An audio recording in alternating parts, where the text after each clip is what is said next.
Aaron, we've now heard from OH&S experts what are the challenges for the profession in the future.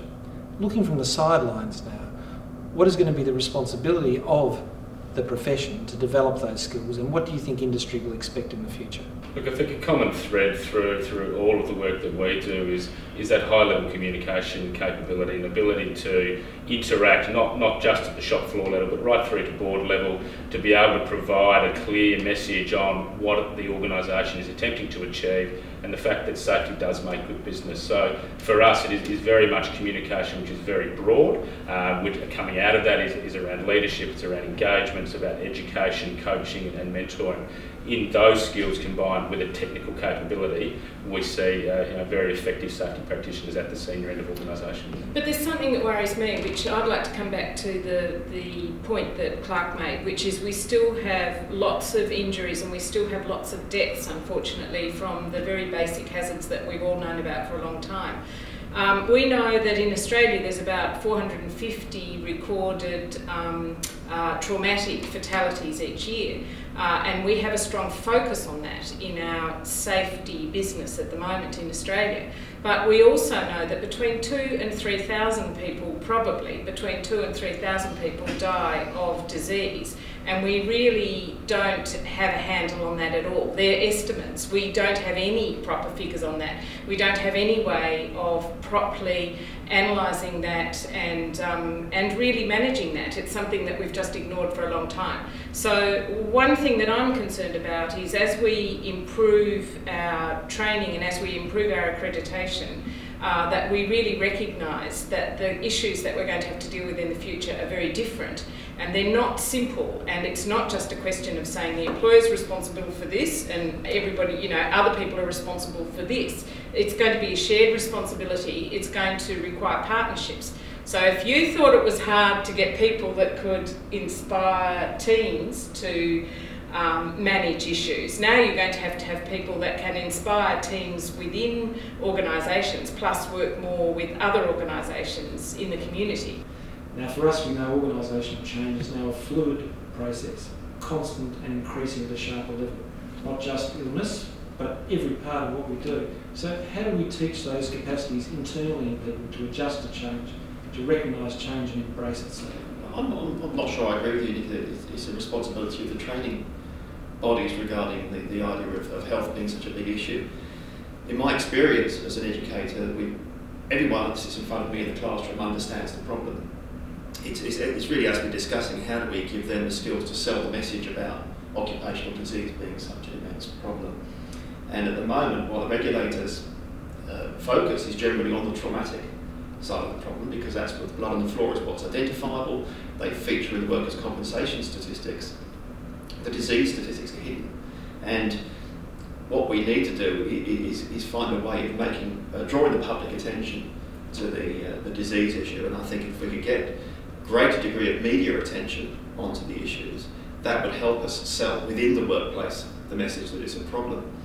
And what we can do as educators is provide, I think we're all saying much the same, provide the students and the professionals of the future the skills to sell the idea that OHS is a big problem. It's hitting the bottom line, and it's not just the traumatic injuries, it is the disease that is hitting the bottom line.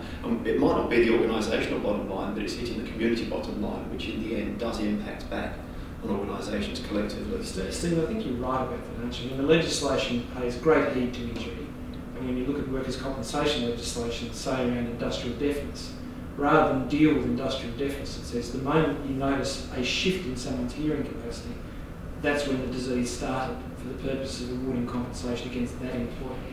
So the employer has no reason to prevent industrial deafness because they just cop it.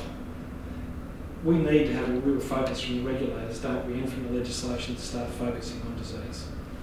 I think also we need to understand that we're in a paradigm shift, because I don't think we immediately start to talk about occupational diseases that we can conceptualise. They behave a bit like injuries. Noise-induced hearing loss, okay, kind of get that.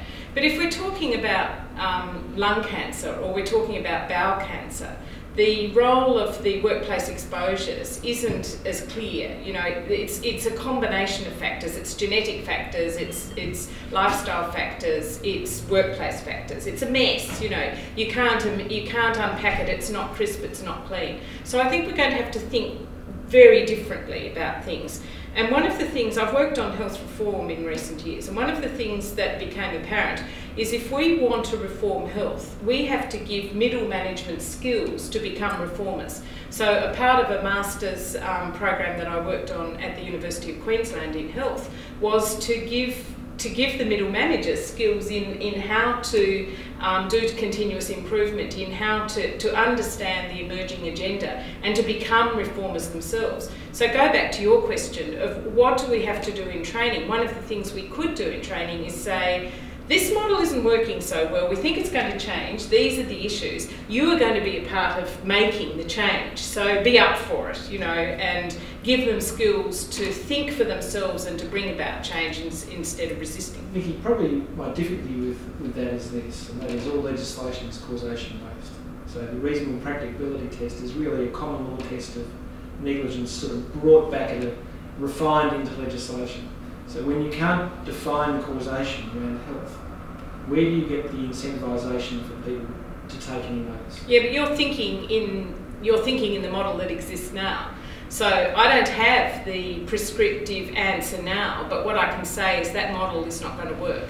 That will have to change. And what I can say is what's driving business and government more and more is social responsibility, not compliance. So I think we're going to see a very different pattern. I think we're going to see different partnerships. I think we're going to see different combinations of safety net compliance, you know, the old model, with incentives to have voluntary partnerships and other kinds of activities. So I think that's what I mean. I think it's going to look very different. But as Clark posed only 2 words, there is a generalisation. I agree with your generalisation, but we can't treat all business sectors the same. And whilst there is the idea of social responsibility quite clearly in the heads of the CEOs at boardroom level in large organisations, my experience is that does not apply in small, medium enterprise. Absolutely, but and that's where the vast majority of employees are. I just want to ask Aaron about that, because this is an issue. This is an issue of leadership.